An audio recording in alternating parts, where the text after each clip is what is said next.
عالمین کہا گیا۔ اب عالمین میں وہ تمام چیزیں ہیں، چیزیں، مخلوقات اور جو بھی نظام ہے پورا کائنات کا، وہ سب کا سب عالمین میں اس وقت بھی آئے گا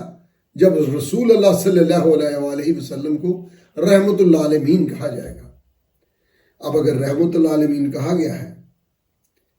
تو بغیر رسول مقرر کیے تو رحمت العالمین کا پیغام نہیں پہنچتا نا۔ پھر سورہ ناس میں جو کہا گیا کہ پناہ مانگتا ہوں شر پھیلانے والوں سے، یہ جو چاہے وہ جنوں میں سے ہوں یا انسانوں میں سے ہوں، تو گویا ادھر رسول اللہ صلی اللہ علیہ وآلہ وسلم کے ذریعے جو پیغام دیا گیا قرآن عظیم کا، اس میں ادھر یکجا کر دیا گیا کہ یہ دعا مانگے۔ پھر ناظرین اس میں ایک بات میں یہ زغامدی صاحب کی خدمت میں سوال کرتا ہوں کہ اگر رسول اللہ صلی اللہ علیہ وآلہ وسلم رحمت العالمین ہے اور اللہ رب العزت رب العالمین ہے، تو یہاں پر ذرا مہربانی فرما کر آپ عالمین کی تشریح ذرا تخصیص کر دیں کہ جب رسول اللہ صلی اللہ علیہ وآلہ وسلم کو رحمت العالمین کہا جائے گا تو کون سے عالمین ہیں؟ رسول اللہ صلی اللہ علیہ وآلہ وسلم کے وقت میں حضرت نوح علیہ السلام تک فنگر ٹپس پر اپنا شجرہ نسب نوح علیہ السلام تک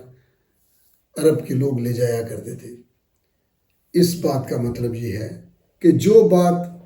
ہمارے ہاں دوسرے واقعات ہیں، اسی طرح رسول اللہ صلی اللہ علیہ وآلہ وسلم کی حیات طیبہ ہے، وہاں پر جنات کے حوالے سے بھی بیان آتا ہے، جو میں اپنے دوستوں سے بھی ڈسکس کیا۔ جنوں کی جماعت، جنوں کو الگ ہونا، ان کا علاقہ مخصوص ہونا،